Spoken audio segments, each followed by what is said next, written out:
अब होगी मोटी कमाई। हेलो, किडनैपर जेब स्पीकिंग। तेरी बीवी मेरे पास है। मुझे मारियो मत, तुम उसे ऐसे ही रख लियो। तुझे क्यों मारूं?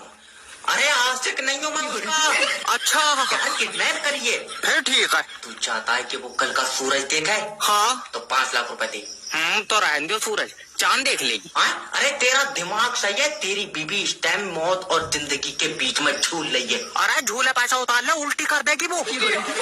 यार झूले पे बैठा लिया, कम से कम मुझसे पूछ तो लेता। दल्ले हल्का उल्का है क्या? अगर मुझे आज शाम तक पैसे नहीं मिले मैं इसकी एक टांग काट लूंगा। और दूसरी टांग? वो कल को काटूंगा। ले आओ तो दोनों आज ही काट लो, तुम्हारा टाइम नहीं बचेगा।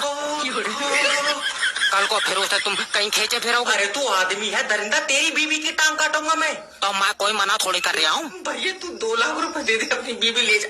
नहीं, 2 लाख में यार महंगी है। क्या देगा? जब घर आवे प्लास्टिक की बोतलें ले जाइए। किडनैपर